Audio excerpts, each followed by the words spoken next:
Welcome back to the Donkey Vote Political Podcast for another interview. And today we are joined by the Deputy Leader of the Liberal Party in the Legislative Council, Evan Mullholland. Evan, thank you for joining us today.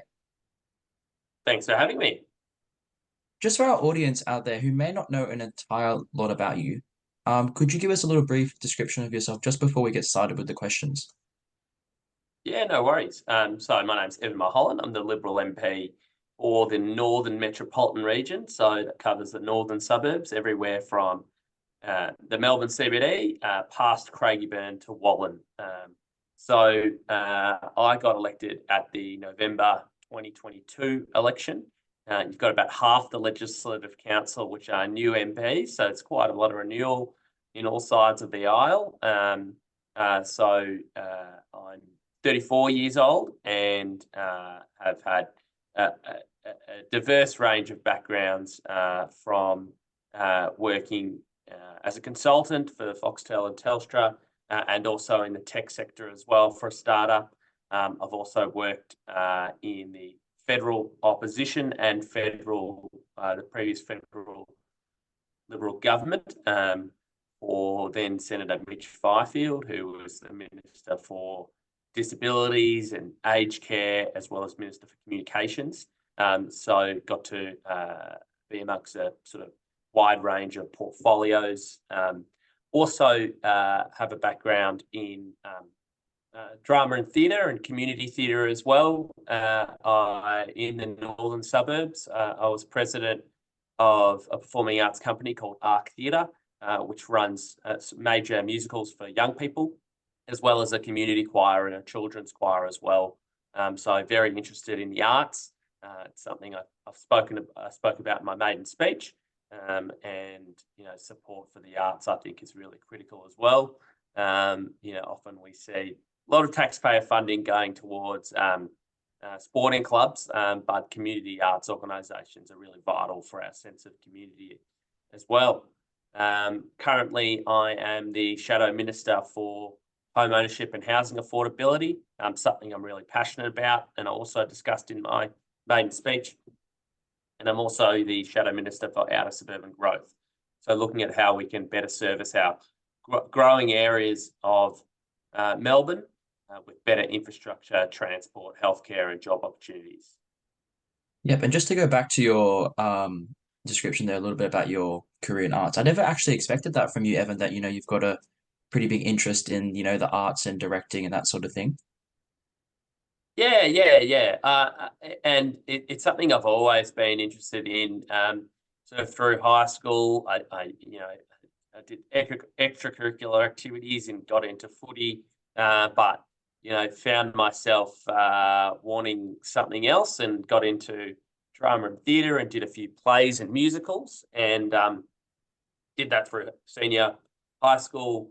And then once I left high school, I studied drama and theatre at university and got involved in the amateur theatre scene as well in Melbourne with a few companies, and then landed on ARC, which a really great community and young atmosphere, and got involved in the company as well and found myself as vice president and then as president of the company, and really loved the behind the scenes stuff also, organising everything, producing shows, getting it out into the community, selling tickets and making returns, which all goes back into the organisation. So I still attend different ARC events to this day, even as an MP, given it's in my electorate, and support arts organisations and particularly grassroots arts organisations. As I said,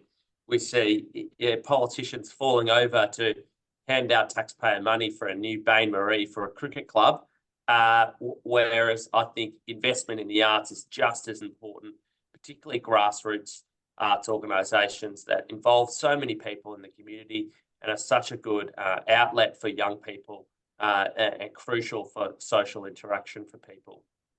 Yeah, because as you said, not everyone's entirely interested in, sporting events and that sort of thing. So I think we have to cater towards, our society's needs. And there are a lot of people like yourself who are interested in the arts and that sort of thing. So I guess, more federal government funding or state government funding into those industries, into that specific injury industry is very, very important. Absolutely, and you know, we've seen a lot of these companies suffer throughout the pandemic, not being able to put on shows, and you know, finding it hard to return back to normal. And it's so important for our future generation of professional performers, that we do support arts at a grassroots roots level. And you know, unfortunately, recently I've spoken about in the Parliament, but recently we've seen some cruel cuts to the Melbourne Youth Orchestra, which has affected a few people in my electorate in terms of scholarships. We need those kind of scholarships and support, because it's the next generation of professional artists coming through the door, and will also, you know, represent Australia on a world stage, in the same way that sporting professionals do. Yeah, and it's pretty sad, as you said, that there's been a lot of cuts to that sort of industry, especially during COVID. And I know the government's in a pretty big debt, but cutting those sort of industries is entirely a pretty bad decision, in my opinion. Yeah, Yeah. absolutely. We'll get straight into our question. So my first question to you, Evan, is how was your high school and university life, and do you have any memorable moments? Yeah, so it's good. Very fortunate to be educated in the Catholic system. So St John's Primary School in Heidelberg, and then I went to Marsland College in Bulleen. And yeah, as I said, got very much involved in the sort of theatre side of things, in my late high school years, but also a lot of other programs, and outreach, community service outreach, where we would go do St Vincent's soup vans, and volunteer in nursing homes and things like that, and really got a well-rounded education as well, and sort of a sort of highlighted a lot of the needs in our community, whether it be through homelessness or our aged care system. University, I went to La Trobe University in the northern suburbs, classic northern suburb story, and I loved it. Spent a lot of time in student politics as well, which sort of opened my eyes to student politics and politics in general. I went on to be president of the La Trobe Liberal Club, and got very involved in there, running for student elections, and found myself being the one Liberal representative on the SRC, the student board, which was a lot of fun. And I also was president of the Australian Liberal Students Federation, which is the peak body for all Liberal clubs in Australia. So really enjoyed my time at La Trobe University, and getting involved in all sorts of different clubs, and particularly getting involved in a lot of the productions and plays at La Trobe, and interacting with all sorts of people through that as well. Yep. And did you always have an interest in politics even before university, or did university kind of spark that interest? It was kind of on the periphery, but yeah, university definitely sparked that interest. As I was growing up, from I think when I was 10 years old or something, my mum was a councillor on Banyule City Council for about 16 years. So I always saw her, and looked up to her and how much she'd advocate for her community and try to get things done for her community. So I was sort of on the periphery of politics a lot, and saw her in action achieve outcomes for people, and knew that was a sort of a good purpose to have. And did your mum lean Liberal or Labor as a councillor, or was she very, very independent? She was quite independent. She's now a Liberal. She's not on the council anymore, but yeah, she was always independent and always community first, which I think is the absolute role of a local councillor in particular, to put the community first and the interest of the community first. And she got elected as an independent and re-elected, I think, 4 or 5 times, and due to her service for the community. Yeah, and I think, as you said before, it's always important that, in council especially, you're representing your smaller community, whether that be a ward of 4 to 5,000 people. So in that sense, party lines aren't really as important. It's all really about representing and giving, Mm. equal representation to that small community that you do represent in council. Right. Yeah. We'll move on now to our next question for you, Evan. This is from George, who sadly couldn't be here today, but I have a recording of him asking it. So just let me know if you're able to hear the question. On your parliamentary page, you talk about your nonna and nonna arriving in Australia in the 1950s from Italy. What does diversity mean to you, and how, in your opinion, should this diversity be represented in the northern suburbs in Melbourne?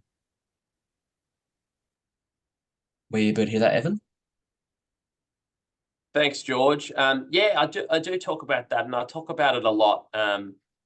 My late nonna and nonno, Teresa and Domenico Caruso, arrived in Australia by boat in the 1950s with nothing to their name but a suitcase, and Like a worked lot of really migrants during hard that time as well.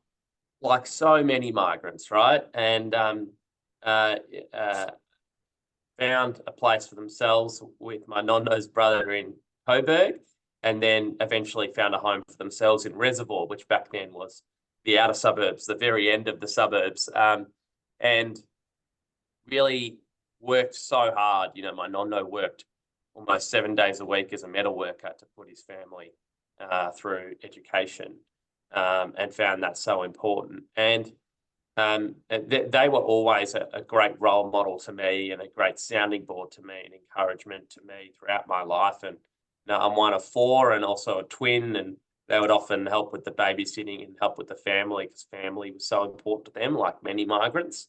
And I spoke about it in my maiden speech as well, how important it is to fight for migrants and migrant families, especially those that are doing it tough. And always use my story as an example because it's so familiar to people in the northern suburbs. Australia and indeed Victoria is probably the only place where you can go from one generation and arriving in Australia with nothing but a suitcase to the next having their grandson represent our same multicultural community in the Victorian Parliament. It's really a place where you can achieve anything you set your mind to, and your family can do the same. Yeah, and I think in general, especially as you said, the northern metropolitan region, and where I'm from, the western metropolitan region, it is entirely filled with migrants, and that sort of migrant story is really, really inspiring because not many other countries in the world, as you said, you would see, the grandson or the great grandson of a migrant becoming an elected member of parliament. Yeah, and I think certainly on behalf of the Liberal Party, I'm certainly keen to see more candidates look and sound like the communities they represent. At the last election, the Liberal Party had more candidates with the last name Singh than Smith. And so we had Sikh candidates all over the state. We had Hindu candidates. We had, in Greenvale, for example, the seat of Greenvale where we're at the moment, there was the biggest swing in the state, 15.5% to the Liberal Party, turning it into a marginal seat. Now, Labor had the only candidate in that seat that didn't speak Arabic. We had a Pakistani Muslim as our candidate, and all other candidates from all the parties were from diverse backgrounds. And I think the community is crying out. And similar swings we had towards us in seats where we fielded diverse candidates. And so that tells me that we need to actually continue on that path.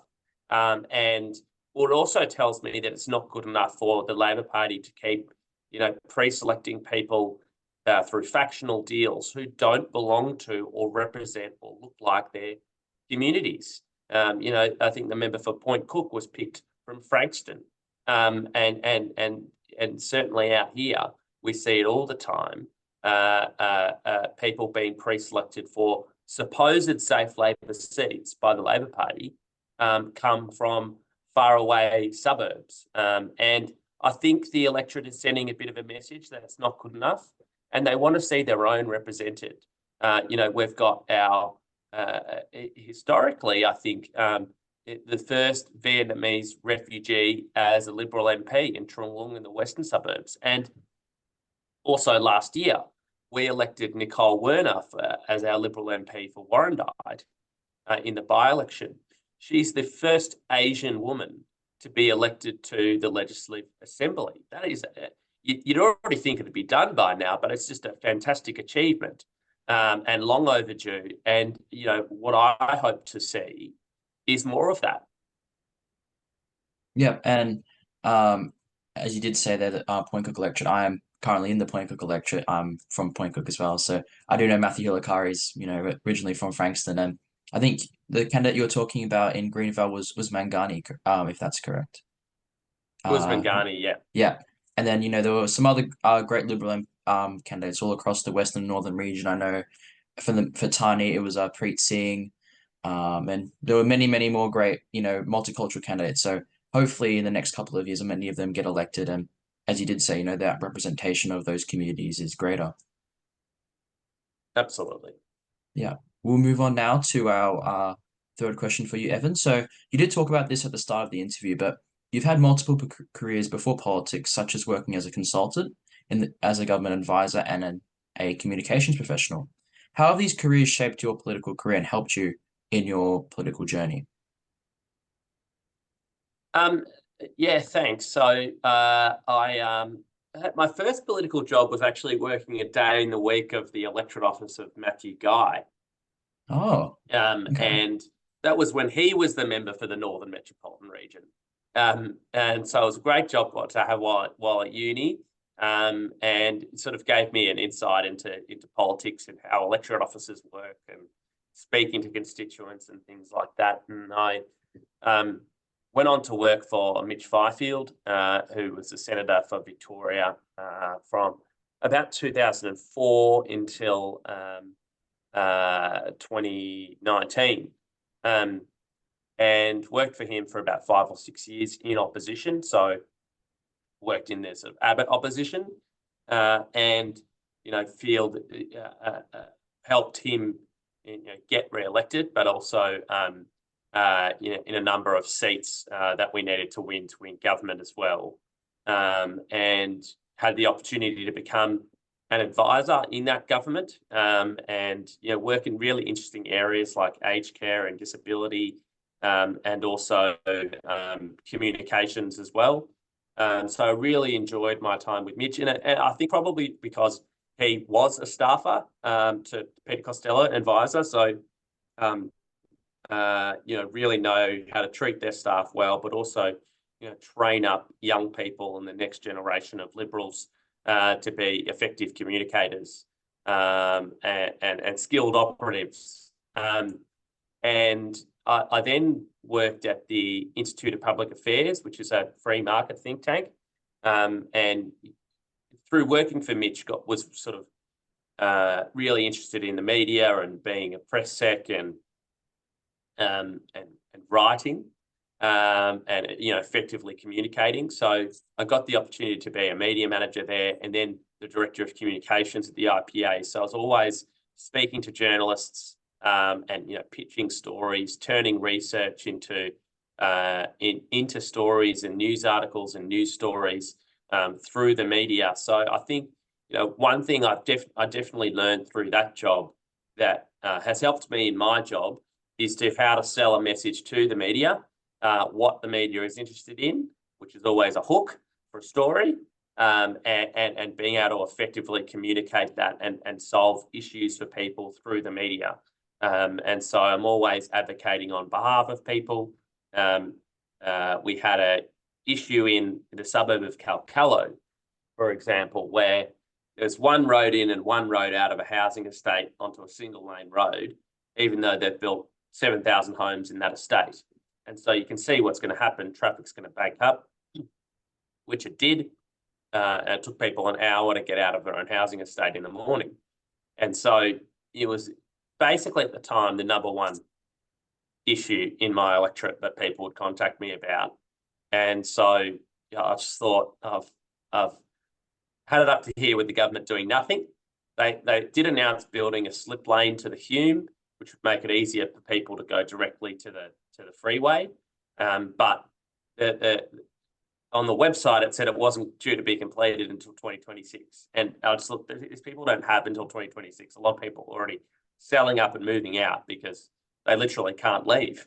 And so I worked to get my constituents' story highlighted on the ABC a couple of times, highlighted on Daily Mail, news.com.au, in the local papers, and also got it on Channel 7 Sunrise and Channel 7 News.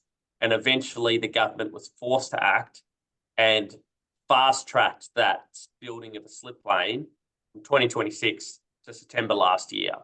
And the things that I learned through my professional career really helped me advocate on behalf of those residents to actually achieve a tangible outcome for them.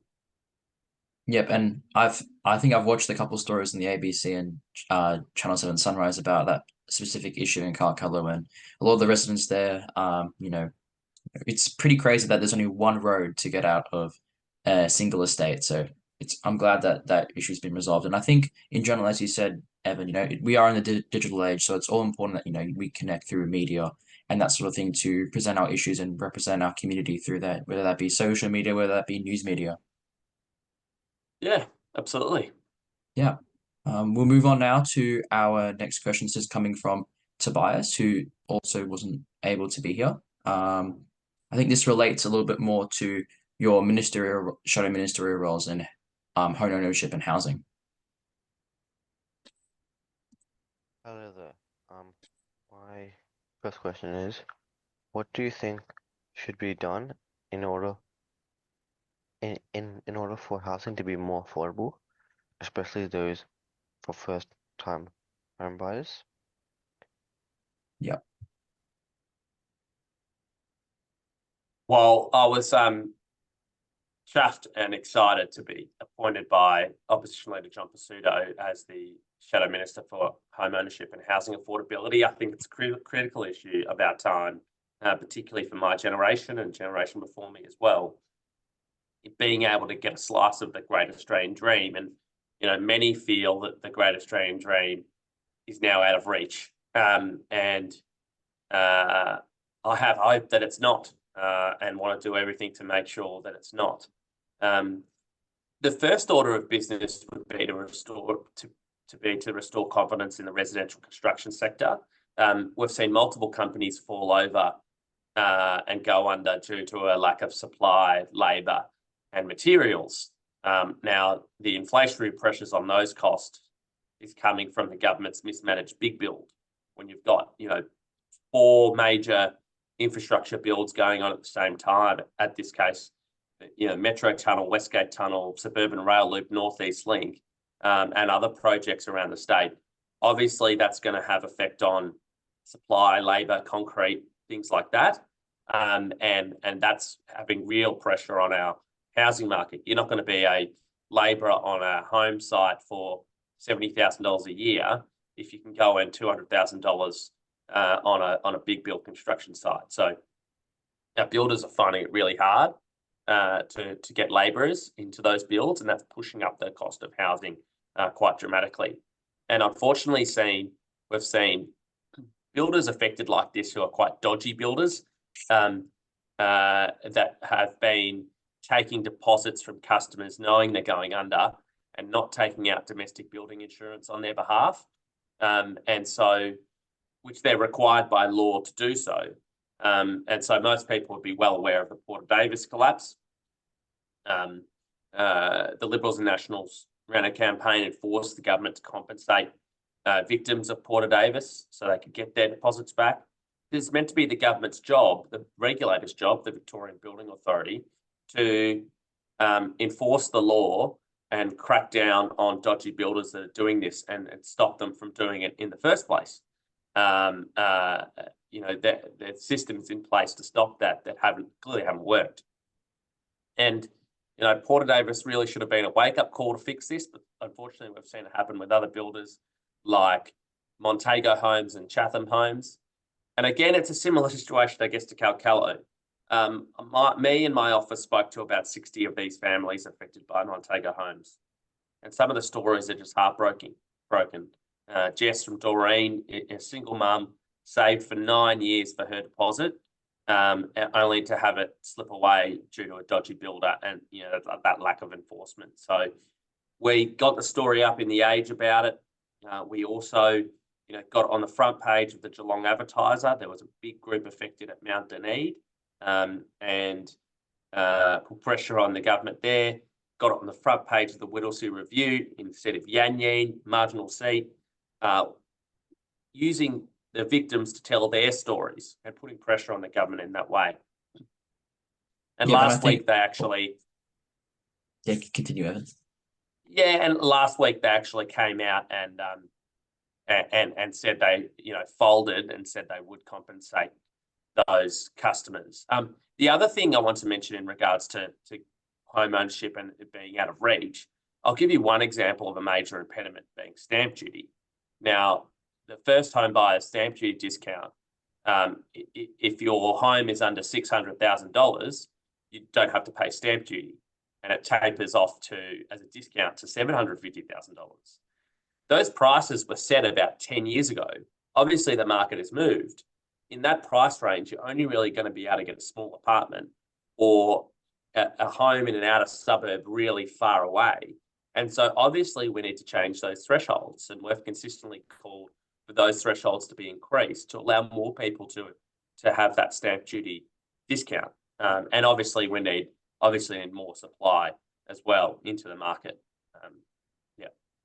Yeah. I think when you talk about the law, more supply in the market, I think one of the things that the government has done that is affecting supply as well that you didn't really talk much about, Evan, was shutting down the timber industry in the Latrobe Valley region, which is very, very important. I was talking to the member for Morwell, Martin Cameron, a couple months ago about this specific issue, and we are in a housing crisis, and I think it's kind of crazy that a government shut down a timber industry which still has a lot of supply and is good for another couple more years. I know we're trying to move towards a more greener and cleaner future, but we're in the middle of a housing crisis, and the government shut down a timber industry which could in turn help combat our supply issues that we're facing in the housing market.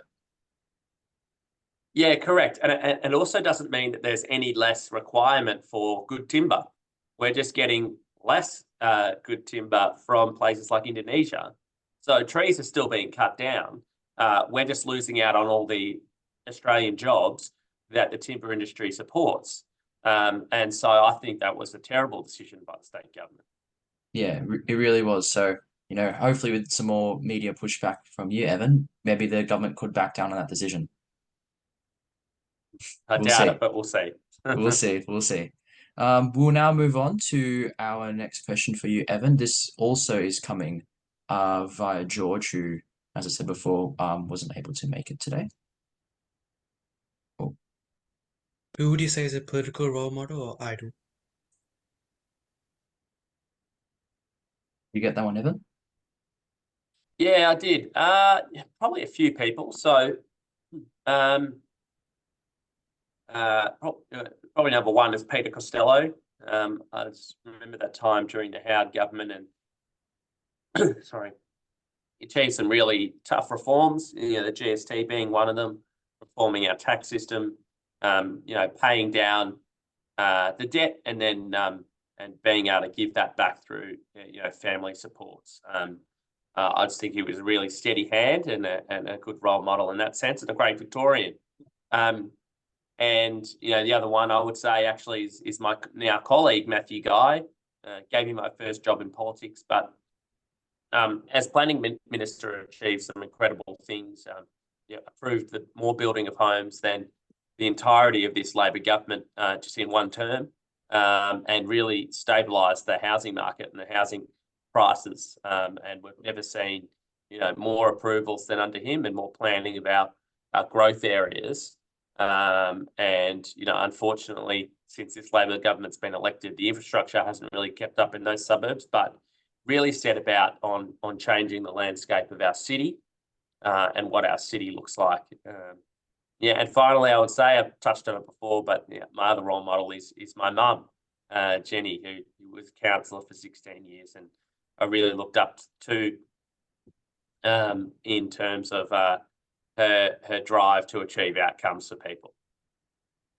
Yeah, and I think, honestly, not many of the Liberal MPs that we've interviewed have talked about Peter Costello that much, and I think he's, he was the number two guy in John Howard, and a lot of Liberals always talk about John Howard being a great leader as he was, but Peter Costello, as treasurer was a great leader, especially with the, first what's it called again, the baby payments that were given out to, especially Yeah.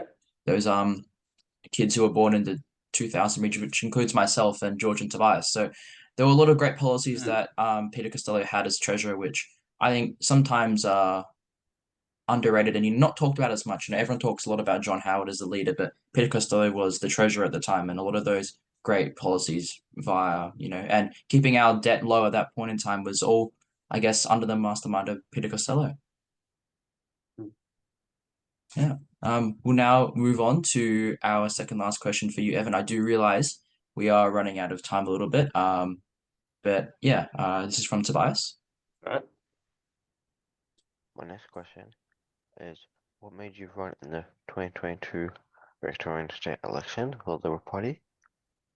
And what made you join the Liberal Party? Thanks, Tobias. Good question. I actually ran as a candidate in the 2018 election as well, for the number 2 position in the state upper house. We didn't actually win that, but I put my hand up and wanted to serve my community, so I saw it as a good opportunity. And then ran again at the 2022 election, but for the number 1 position, and received the support of branch members across the northern suburbs to take on that role. And I was really humbled to achieve their support. I'd spent a lot of time with the branch members, getting to know them, getting to know their issues. And I was really grateful to have that opportunity to serve them and the Victorian people as well. I joined the Liberal Party mainly because I knew that I was Liberal-minded. I'd come from a small business family. As I said, my mum served her community, and I got involved in the Liberal Club, and then eventually joined the Liberal Party. Found it, really interesting and exciting. And I guess I took a lot of my organisational skills from my theatre days and converted that into politics as well. And I think, I've got the right profession. There's a lot of drama in theatre, and there's a lot of politics. And so That's, I guess, where they cross over a little seem bit. to be well versed in both. Absolutely. Yeah. And did you learn a lot of things from your run in 2018 in the Vic state election that you were able to take again when you ran again 2 years ago? Absolutely, and just learn to have candidates in the field and have them well known among their communities, particularly the lower house candidates. One thing in the northern suburbs, just to make sure that we have people on handing out how to vote cards on every single polling booth is really important. And we did that. Had over 250 people across all 11 seats handing out how to vote cards on election day for well-known candidates. Because in 2018, the Liberal Party didn't actually receive a full quota in the upper house, just fell short of that. But we got a big swing to us and achieved about a 1.1 or 1.2 quota in the upper house, which meant I was safely elected. So, I hope to achieve having 2 members for the Northern Metropolitan Region from the Liberal Party at the next election as well. So it gave me some good experience. It meant that, being the candidate, I knew what I was doing. I had a game plan, and I knew what needed to be done to win over communities in the north. Yeah. And I think in general, hopefully the Northern Metropolitan Region does get a second Liberal MP. I know in my region here, the Western Metropolitan Region, we elected a second Liberal MP, Chung Lu. And hopefully that case continues for the Northern Metropolitan Region in 2026. And I think people in the Northern Metropolitan Region, I think especially it's the same with the Western region as well. All our lower house MPs are all Labor, so I think more representation, I guess, from different political parties, especially in the upper house, is really important. Absolutely, and it is a bit tough being the only Liberal and having to cover 11 seats. But I work particularly hard for the outer suburbs, the places that don't have infrastructure, transport, proper healthcare. And, I think they really appreciate my presence and fighting for them. So we're back again for our final question for you, Evan. So finally, what's one piece of advice you'd give to students in 2024, especially those who are starting university or high school? Good question. Getting involved in different groups, different outlets, community organisations in particular. And if you're entering university, get involved in the different clubs and societies, so you get the broadest experience of university life. I think that's really important. As a person going into university, it can be very different from high school. You're kind of guided through everything in high school, and then you're literally on your own in university. So you don't want to segment yourself into a silo. You want to get as broad an experience as possible, and I definitely got that and through my university education at La Trobe University. So co-curricular activities and groups and clubs and societies, I think, is really important. It expands your friendship circles, and it's a great way to get involved. Yeah, and I think in general, especially university is really all about, creating new friendships and building that sort of, networking, that sort of skills, especially because when you enter the workforce, you're going to be put into a situation where, you're not going to necessarily like a lot of the people that you're with, and you're not going to necessarily know a lot of them. So pushing yourself and I guess putting yourself in those situations where you might not entirely know many people is important, especially and developing those sort of skills in university, even in high school, is really, really important. Yeah, absolutely. Yeah. Yeah. So those are all our questions for you, Evan. I do really appreciate you coming on the podcast and talking to us. I think we've actually now interviewed all four leaders and deputy leaders in the Legislative Assembly and Legislative Council for the Liberal Party. So you're the last one. So we do really appreciate you coming on the Excellent. podcast and talking to us, especially about those crucial issues in our regions and across our state, especially related to home ownership and housing affordability. No worries. Thanks for that. Appreciate it.